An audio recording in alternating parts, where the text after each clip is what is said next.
제가 설교를 준비하면서 시를 하나 지어 보았습니다. 한번 들어보시기를 바랍니다. 제목은 은혜라는 제목입니다. 아무리 생각해봐도 이해할 수가 없었다. 아무리 이해하려고 해도 풀리지 않았다. 그것은 은혜였다. 어느 날 나의 가슴에 은혜가 들어왔다. 시간과 공간을 뚫고서 말이다. 크고 높고 깊고 넓은 은혜가 나의 삶을 휘감았다. 모든 것이 새롭게 보였다. 어제의 일상이 오늘은 전혀 새롭게 보였다. 이것이 은혜의 힘이었던가? 알고 보니 은혜의 중심에 누군가 앉아 계셨다. 믿어지고 보니 은혜의 자리에 누군가가 앉아 계셨다. 그분은 예수님이셨다. 이것이 은혜였구나. 이제는 말할 수 있다. 이제는 자랑할 수 있다. 이것이 은혜라고. 반응을 안 하시네요. 때로는 저는 그리스도인들이 좀 시인이 되어야 된다고 보고 싶어요. 저는 은혜를 어떻게 좀 표현하고 싶을까 고민하다가 제 신앙을 좀 묻어서 표현해 보았습니다. 2020년 신년 첫 주입니다. 2020년도에도 정말 은혜의 힘으로 달려가는 한 해가 되기를 축원합니다. 그 은혜에 이끌려서 올 한 해도 가정과 직장과 사업과 모든 범사에 그 은혜가 우리의 삶의 고백이 되기를 축원합니다. 이런 찬양 가사가 있습니다. 제가 한번 불러볼까요? 은혜 아니면 살아갈 수가 없네. 호흡마저도 다 주의 것이니 세상 평안과 위로 내게 없어도 오직 예수뿐이네. 그렇습니다. 은혜 없이는 하루도 살 수 없는 것이 우리 그리스도인의 삶인 줄로 믿습니다.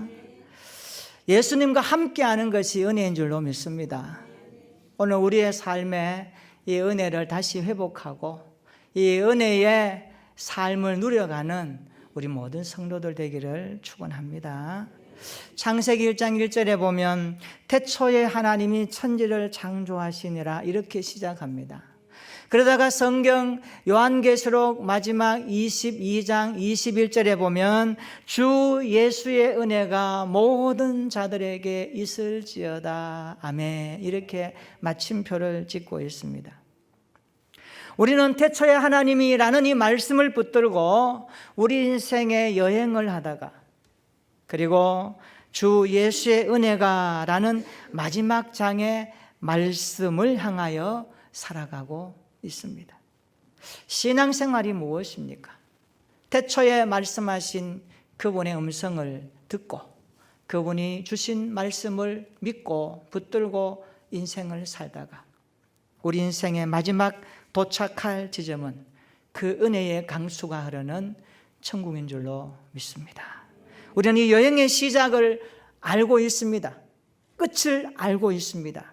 그러니 우리는 그 중간에 무엇으로 채워야 될지도 성경을 통하여서 배우고 있습니다. 저는 우리 교회 모든 성도들이 이 기나긴 여행에서 한 사람의 낙오도 없이 주 예수의 은혜가 우리 모든 사람들의 임하는 축복을 경험할 수 있기를 축원합니다. 기독교가 은혜의 종교라는 말에는 어느 누구도 부인할 수 없습니다. 기독교는 은혜의 종교입니다. 맞습니다. 찬송가나 복음가사 가사를 보면 은혜라는 단어가 참 많이 나옵니다. 셀 수도 없이 많이 나옵니다. 미국의 사람들의 이야기를 들어보면, 미국에 살던 분들 이야기 들어보면 미국 사람들 가운데 특별히 여자 이름 가운데 그레이스, 은혜라는 단어가 꽤 많다 그래요. 그런데 우리 한국도 마찬가지예요. 좀 예수 믿는 가정의 자녀들에게 은혜라고 하는 이름을 붙여서 지어주는 경우가 꽤 많습니다. 이은혜, 박은혜, 조은혜, 정은혜, 김은혜, 은혜자. 은혜라는 단어 참 좋지 않아요? 우리 교회는 은혜라는 이름은 없더라고요. 앞으로 자녀를 하나님 주시면 은혜라는 이름도 참 좋을 것 같아요. 이 은혜가 우리에게 참 힘이 되거든요. 성경에도 보면 은혜라는 단어가 꽤 많이 나옵니다. 특별히 구약에 보면 은혜라는 이 단어는 기본적으로 우리들을 향한 하나님의 호의, 하나님의 헤세드, 호의라고 이렇게 표현합니다. 구약 성경에 이 은혜라고 하는 이 단어가 전체에서 245번이나 기록합니다. 그러면 신약은 어떨까요? 신약에도 보면 이 은혜라는 모습이 구체적으로 나오는데 이 카리스라고 하는 단어인데 이 단어가 155회나 사용되는데 그 가운데 바울 서신만 하더라도 100회 나옵니다. 바울 서신은 은혜의 서신하게도 과언이 아닙니다. 그만큼 바울은 이 은혜를 경험했고 이 은혜의 산 증인으로 하나님 앞에 쓰임받았고 많은 교회와 성도들에게 편지하면서 이 은혜를 어떻게 표현해 줄까, 이 은혜를 어떻게 가르쳐 줄까, 이 은혜를 어떻게 전해 줄까, 그 고민을 한 사람이 바로 사도 바울입니다. 사도 바울의 서신 가운데 특별히 은혜의 특징과 내용을 한번 살펴보면 몇 가지로 요약될 수 있습니다. 바울은 자기 서신에서 은혜에 대한 특징을 이렇게 말합니다. 은혜는 하나님의 주도권이 담겨 있다. 하나님의 주도권. 하나님의 주도권을 가지고 베푸시는 사랑. 그것이 바로 은혜다라고 바울은 고백합니다. 바울은 자신이 구원받고 부름받아 사도로 하나님의 일을 감당한 것은 전적인 하나님의 은혜 때문이다라고 그렇게 고백하고 있습니다. 고린도전서 15장 10절입니다. 내가 나된 것은 하나님의 은혜로 된 것이니 내게 주신 은혜가 헛되지 아니하였고 내가 모든 사도보다 많이 수고하였으나 내가 한 것이 아니요 오직 나와 함께 하신 하나님의 은혜로라 그렇게 말합니다. 그런 은혜를 강조합니다. 바울의 입술에 은혜가 빠지면 대화가 안 될 정도로 나의 나된 것은 하나님의 은혜요. 나를 이렇게 만드신 분이 하나님의 은혜요. 하나님의 은혜가 헛되지 않기 위하여 자기는 사도보다 더 많이 수고한다라고 그렇게 고백하고 있습니다. 두 번째 바울이 경험한 은혜는 아주 다이내믹한 개념입니다. 강력한 하나님의 행동, 그것을 말하고 있습니다. 하나님의 행동이다. 다시 말하면 바울은 은혜를 말할 때에 능력과 성령이라는 이 단어를 함께 사용하면서 하나님의 강력한 일하심을 표현할 때 은혜로 말하고 있습니다. 세 번째, 바울은 은혜의 근원을 오직 하나님께 두고 있습니다. 은혜의 근원은 하나님께 있는 겁니다. 믿으시기를 축원합니다. 그리고 바울은 네 번째, 하나님의 은혜는 일방적이다라고 말합니다. 일방적으로 베푸시는 호의, 그 사랑을 가리켜서 바울은 은혜다라고 말씀하고 있습니다. 바울은 이 은혜를 넘치도록 받았습니다. 그래서 그 은혜에 빚진 자가 되었다라고 고백합니다. 이 빚을 어떻게 갚을까요? 내가 다른 사람들에게 복음을 전함으로 은혜의 빚진 자로 살겠다라는 것이 바울 서신에 나타나는 바울의 독특한 사상입니다. 여러분, 사상은 참 중요하거든요. 마음에 담겨 있는 나만의 인생관이거든요. 바울은 그것을 은혜의 빚진 자로 살 것을 고백하고 있습니다. 그리고 다섯 번째, 바울 서신에 나타난 은혜의 특성은 은혜가 은혜를 낳는다라고 말합니다. 이 말은 그리스도 예수 안에서 하나님의 은혜를 받은 사람은, 하나님의 은혜를 체험하는 사람은, 하나님의 은혜를 맛본 사람은 은혜적인 삶을 살게 된다라고 우리에게 강조하고 있습니다. 은혜가 은혜를 낳는 신앙생활 되기를 축원합니다. 그래서 예수 믿고 구원받은 사람들이 살아가는 삶의 모든 패턴이 은혜의 족적이 되고 은혜의 향기가 되어져서 사람들에게 기쁨과 즐거움과 소망이 되어야 할 줄로 믿습니다. 오늘 본문 우리 한 번 더 읽어볼까요? 우리 본문의 말씀 같이 한번 읽어봅니다. 시작. 그러므로 우리는 긍휼하심을 받고 때를 따라 돕는 은혜를 얻기 위하여 은혜의 보좌 앞에 담대히 나아갈 것이니라. 아멘. 세번역 성경은 이렇게 번역했습니다. 그러므로 우리는 담대하게 은혜의 보좌로 나아갑시다. 그리하여 우리가 자비를 받고 은혜를 입어서 제때에 주시는 도움을 받도록 합시다. 이렇게 번역을 했습니다. 여기 은혜의 보좌라는 것은 하늘에 있는 하나님의 보좌를 가리킵니다. 은혜의 보좌는 하나님의 통치와 보호와 자비를 상징합니다. 그분의 은총을 상징하는 단어입니다. 그래서 야고보는 은혜의 보좌로부터 온갖 좋은 은사와 선물이 내려온다라고 기록합니다. 야고보서 1장 17절에 온갖 좋은 은사와 온전한 선물이 다 위로부터 빛들의 아버지께로부터 내려오나니라고 기록합니다. 바울도 같이 고백합니다. 빌립보서 4장 19절에 보면 나의 하나님이 그리스도 예수 안에서 영광 가운데 그 풍성한 대로 너희 모든 쓸 것을 채우시리라. 은혜의 보좌로부터 풍성하게 우리 인생에 넘치도록 채워주시는 하나님을 바울은 고백합니다. 2020년도에도 이 은혜의 보좌로부터 내려오는 하나님의 풍성하심을 여러분들이 경험하시기를 축원합니다. 은혜의 보좌로부터 더욱 풍성한 체험을 경험하는 한 해가 되었으면 좋겠습니다. 오늘 설교 제목처럼 체험의 은혜를 경험하는 2020년이 되기를 축원합니다. 개인과 가정과 직장과 산업의 땀 흘림의 현장 가운데 이 체험의 은혜가 넘쳐나서 사람들에게 나누어주고 사람들에게 흘러보낼 수 있는 축복의 한 해가 되기를 축원합니다. 그렇다면 이 체험의 은혜를 경험하려면 어떻게 될까요? 그냥 가만히 있는다고 되는 게 아니에요. 하나님은 우리에게 몇 가지 원리를 강조합니다. 너희가 은혜의 보좌로부터 풍성하게 주시는 이 은혜를 체험받기를 원하느냐? 이 체험받는 하늘로 살기를 소망하느냐, 기도하느냐, 갈망하느냐, 그러면 몇 가지 원리를 우리에게 강조해 줍니다. 첫 번째는요, 우리가 체험의 은혜를 풍성하게 체험하려면 때를 따라 도와주시는 하나님을 믿어야 합니다. 때를 따라 도와주시는 하나님을 믿으시기를 축원합니다.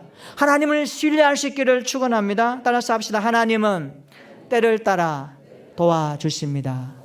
여기 본문에 나오는 때를 따라라는 말은 제때에 가장 좋은 때에라는 뜻입니다. 제때에 가장 좋은 때에 하나님이 도와주시고 채워주시는 그 은혜의 풍성함을 믿으시기를 축원합니다. 하나님은 제때에 가장 좋은 것으로 채워주십니다. 하나님의 타이밍이 있습니다. 하나님의 시간이 있습니다. 그 시간을 우리가 바라보면서 하나님의 백성들에게, 구원받은 자녀들에게, 당신의 핏값을 사신 교회와 성도들에게 하나님은 제때에 가장 좋은 때에 풍성하심으로 채워주시는 하나님이 믿으시기를 축원합니다. 이것을 믿으면요, 즉각적으로 응답이 안 왔다 그래서 낙심하거나 불평하지 않습니다.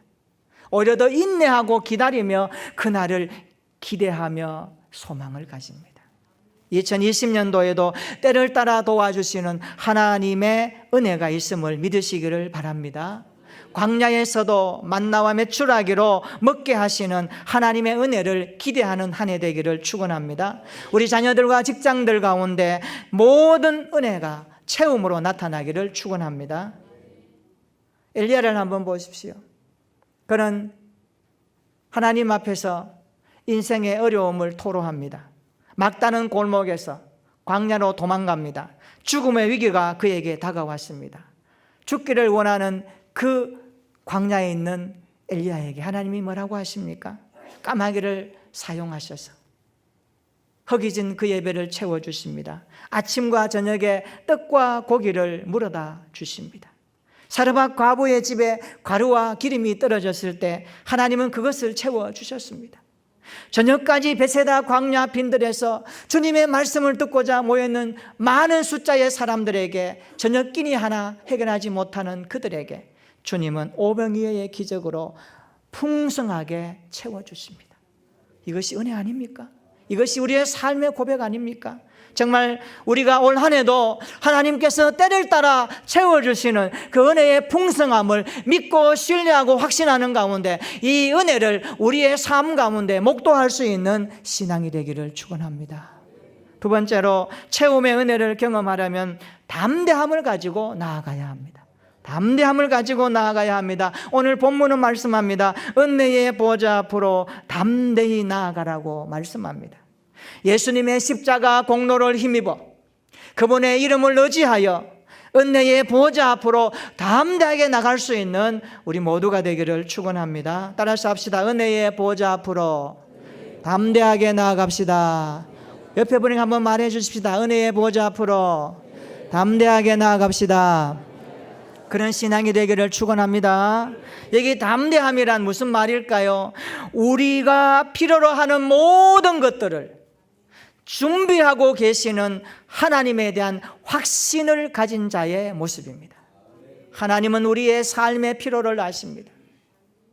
우리의 삶의 눈물도 아십니다. 우리가 기도하는 내용도 아십니다. 그러므로 우리에게 필요한 모든 것들을 가지고 계시다는 것을 확신하는 가운데서 오는 담대함입니다. 이것을 가지고 하나님 앞에 나갈 수 있기를 축원합니다. 갈렙을 보십시오. 유다 지파 여분네의 아들 갈렙. 그는 가나안 땅을 40일 동안 정탐하고 나서 모세 앞에 회중들 앞에 담대함으로 보고하지 않습니까? 우리가 곧 올라가서 그 땅을 취할 수가 있습니다. 능히 이길 수가 있습니다. 그 땅은 하나님이 주신 약속의 땅입니다. 심히 아름다운 땅입니다. 우리는 가서 하나님이 주신 그 땅을 정복해야 합니다. 담대하게 보고합니다. 이뿐입니까? 갈렙은 그는 말씀하신 약속을 쟁취했던 사람입니다. 85세의 노구의 몸으로 여호수아 성경에 보면 그는 모세가 그에게 주겠다고 하는 하나님의 약속의 말씀을 떠올리며 이렇게 고백합니다. 여호수아 14장 12절입니다. 그날에 여호와께서 말씀하신 이 산지를 지금 내게 주소서.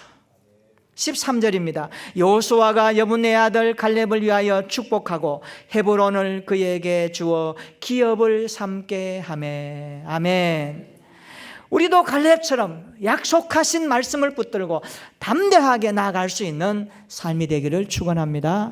은혜의 보좌 앞으로 담대하게 나아가는 한 해가 되기를 축원합니다. 그래서 기도 11조 시간에도 많이 나오시고 예배자에도 많이 나오시고 그리고 하나님 앞에 엎드리는 심야 기도에도 많이 나오셔서 그 은혜의 보좌 앞에 엎드리는 시간이 되기를 축원합니다. 따라서 합시다. 믿음의 사람은 엎드리는 시간만큼 하나님의 은혜도 비례합니다. 그렇습니다. 하나님 엎드리는 자에게 은혜를 부어주십니다. 이것을 믿으시기를 축원합니다. 세 번째로 은혜를 경험하는 한 해 되려면 항상 하나님 편에 서 있으십시오. 항상 하나님 편에 서 있는 모습이 되십시오. 우리는요 항상 하나님이 내 편이 되어주기만을 기다리고 있습니다. 하나님 오늘 또 도와주세요. 오늘 또 함께 해주세요. 내 편이 되어주세요. 그러나 하나님 편이 되는 것은 별로 관심이 없는 것 같아요. 한번 돌아봅시다. 예수님처럼 하나님 편이 되기를 원한다면 순종하시기를 바랍니다. 순종하는 사람은 하나님 편에 서 있는 사람입니다. 말씀을 알았으면 순종하십시오. 말씀을 배웠으면 순종하십시오. 말씀이 확신임을 진리임을 확신했으면 그대로 살려고 몸부림치십시오. 그것이 하나님 편에 서 있는 우리의 모습입니다. 여러분 하나님 편에 서 있으면 하나님 내 편 되시지 않겠어요? 하나님 편에 서 있지도 않고 하나님 내 편 되어달라고 하니까 하나님 우리 편이 됐다가 우리가 죄 짓고 우리 중심으로 사는 거 하나님 용납하실까요? 아닙니다. 그런 하나님 아니거든요. 하나님을 아는 영적 지식이 있기를 바랍니다. 하나님 편에 서는 사람 되기를 축원합니다. 환난과 고통과 어려움이 와도 어떤 명분을 가지고서라도 내가 하나님 편에 서 있는 삶을 만들어 가시기를 축원합니다. 미국의 역사를 보면 미국이 1800년도에 남부와 북부로 나뉘어져서 노예 해방 때문에 굉장히 갈등을 가졌죠. 노예 해방 때문에. 그러다가 남부 11개 주에서 마음을 모았습니다. 우리는 노예 제도를 존속한다. 그리고 연방을 분리하자. 이런 의견을 가지고 독립을 주장했습니다. 나라가 잘못하면 반으로 갈라지게 되었어요. 미국은 노예 해방을 위해서 그래서 1861년부터 1865년까지 전쟁을 합니다. 이게 바로 남북 전쟁이고 노예 해방의 이슈가 담겨 있는 전쟁이거든요. 결국 1865년도에 북군이 승리하죠. 북군의 슬로건은 뭡니까? 노예 해방이거든요. 그러니까 노예가 해방되는 거예요. 그래서 북군의 승리로 미국 전역에 노예 제도가 폐기됩니다. 그리고 노예들에게도 시민권을 줍니다. 굉장히 좋은 일이죠. 그때 링컨이라는 사람이 다스렸죠. 우리가 잘 아는 링컨 대통령. 남북 전쟁으로 많은 병사가 죽었을 때 그런 하나님 앞에서 울면서 기도합니다. 이건 아니지 않습니까? 서로 같은 민족끼리 싸우는 걸 얼마나 가슴 아팠는지요. 당시 북군은 군사도 많았습니다. 그리고 여건이 유리했습니다. 그런데 싸움을 하면 이게 남군한테 지는 거예요. 이유를 봤더니만 남군의 용장 로버트 리라고 하는 장군 때문에 늘 패배합니다. 그러니까 링컨의 마음은 얼마나 안타까웠겠어요. 그래서 그는 하나님 앞에 기록에 보면 하루에 2-3시간씩 기도합니다. 그 전쟁 중에도 기도합니다. 여러분, 전쟁 중에 기도할 수 있다는 것은 대단한 용기거든요. 대단한 믿음이거든요. 어느 날 북군의 지도자와 남군의 지도자가 모였습니다. 그리고 교계 지도자들이 함께 모였습니다. 언어는 이겁니다. 우리 어떻게 하면 이 전쟁을 잘 마무리할까? 라는 내용입니다. 그때 교계 대표 한 사람이 링컨에게 이렇게 말합니다. 각하, 우리 온 교회는 하나님께서 우리 북군 편이 되어 주셔서 북군에게 승리를 주시기를 날마다 눈물로 기도하고 있습니다. 이렇게 이야기를 합니다. 그 이야기를 듣던 링컨이 이렇게 반응을 합니다. 단호하게 말합니다. 그렇게 기도하지 마십시오. 분위기가 굉장히 얼음같이 되었습니다. 그렇게 기도하지 마십시오. 모든 사람들이 의아해합니다. 이상하지 않아요? 하나님의 북군 편이 되어주셔서 우리에게 승리를 주셔야 노예 해방도 일으키고 그리고 하나님의 공의를 세워가는데 그 기도가 잘못됐단 말입니까? 연하여서 링컨이 이렇게 말합니다. 하나님이 우리 편이 되어달라고 기도하지 말고 우리가 하나님 편에 설 수 있도록 해달라고 기도하십시오. 할렐루야. 명대사입니다. 오늘 우리의 신앙에 묻습니다. 올 2020년도 한 해 여러분 하나님 내 편 되어달라고 기도하실 거죠. 그런데 오늘 말씀을 통해서 다시 한번 정리해 봅시다. 내가 하나님 편에 서 있지 않고 무조건 하나님이 내 편 되어달라고 기도하는 것은 이기적이지 않나요? 나 중심적이지 않나요? 신앙은 주님 중심이어야 합니다. 주의 말씀 붙들고 내가 어떤 상황 속에서도 하나님 편에 서는 믿음의 삶이 되도록 기도할 수 있기를 축원합니다. 그렇습니다. 2020년도에도 내가 하나님 편에 서 있는 신앙생활 되기를 축원합니다. 하나님 마음에 합한 모습으로 서 있는 다윗 같은 신앙이 되기를 축원합니다. 그때 하나님의 은혜가 보좌로부터 흘러넘치지 않겠어요? 흔들어 눌러 차고 넘치게 하시는 하나님의 좋은 것들이 맛보여지지 않겠습니까? 우리가 하나님 편에 서지 아니하고 늘 하나님 반대편에 서서 하나님 마음을 아프게 하고 찡그리게 하고 우리의 삶의 모습이 주님 보실 때에 합당하지 않다면 우리의 기도가 무슨 의미가 있겠습니까? 기도는 삶을 살아내는 축복의 통로입니다. 우리가 기도하는 것은 그 삶을 살겠다라는 결심과 순종이 함께 묻어나와야 합니다. 그것이 기도의 제사입니다. 올 한 해는 정말 하나님 편에 서서 하나님의 영광을 드러낼 수 있는 우리 교회와 성도들 되기를 예수님의 이름으로 축원합니다. 우리는 은혜가 아니면 살 수 없는 사람들입니다. 호흡마저도 다 주님의 것입니다. 은혜의 중심에 주님이 앉아 계십니다. 그 은혜의 보좌로부터 흘러나오는 이 체험의 은혜를 풍성하게 경험하는 한 해가 되기를 소망합니다. 체험의 은혜를 경험하기 위해서 우리 모두가 항상 하나님 편에 서 있기를 축원합니다. 그리고 은혜의 보좌 앞으로 담대하게 믿음을 가지고 엎드리며 나갈 수 있는 한 해가 되기를 축원합니다.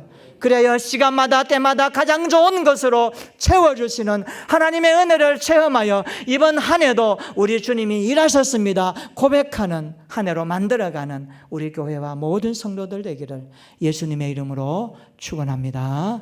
아멘.